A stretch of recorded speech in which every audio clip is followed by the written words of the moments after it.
Aren't you cute? This is the blastocyst, and this is called the chorion. And you know what? And this is going to reach the what? It's going to reach the uterus.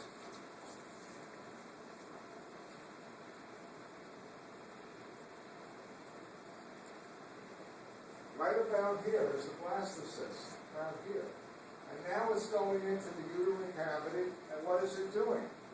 It's looking to attach to the endometrium. Remember how I did it before?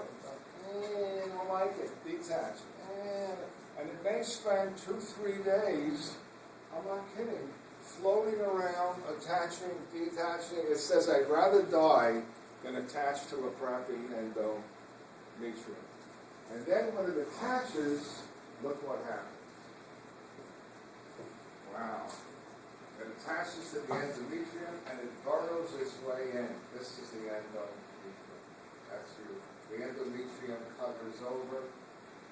Wow. And there you are. And there you are growing. And you know what happens to the chorion? A piece of the chorion, make a note.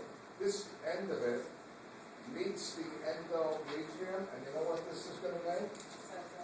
Not here, so right over here. It's going to make the placenta. So the placenta is the chorion plus some endometrium. Isn't that cool? And here's the most important thing for a lot of people. As soon as it implants, you know what the chorion makes that goes into the blood? Human. Chorionic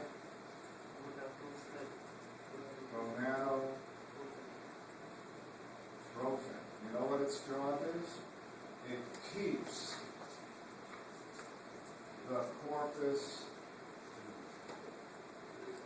luteum alive. So it can make what? Estrogen and progesterone, so the woman doesn't menstruate. Isn't that cool? And when you start making this? About the 6th day.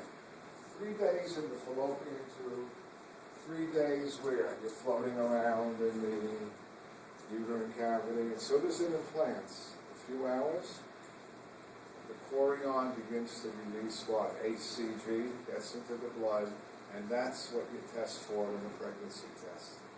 HCG. And you know how early they can detect it now? At about 9 days. But you want me to tell you the truth? All pregnancy tests come with 2 kits.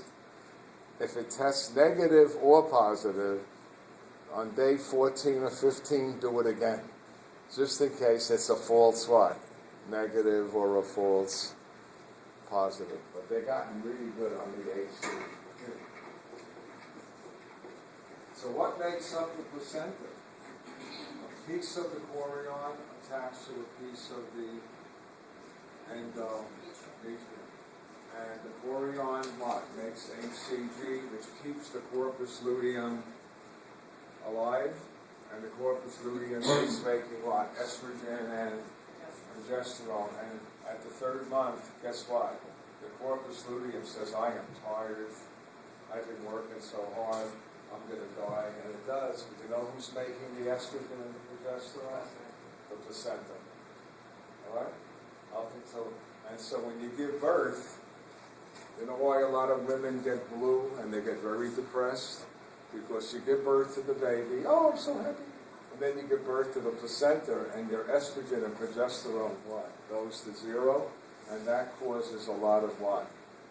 You know, temporary blues, you always hear, honey, you should be happy. It's the drop in the estrogen and the progesterone, which will recover. Okay, so I'll show you the next picture because they're cute. I packed them in last night. Only 2 more. Wow, there you are. Aren't you cute? Look what you did. Here's the placenta forming. It's forming from the chorion. Just, not this part of the chorion, but this part with the endometrium. That's going to be your placenta. That's you. Aren't you cute? is this? What is this thing? That's going to be your umbilical cord. You like to see that great picture? And then it keeps growing. You got a placenta, and this is you again. And you ask, what the hell is that big hole in the middle? That's your GI tract starting to develop.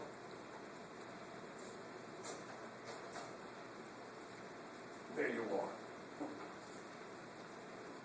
And you're gonna, you've pretty much grown. And here's the umbilical cord. Here's the placenta. This part. Nice picture. Did it help explain it?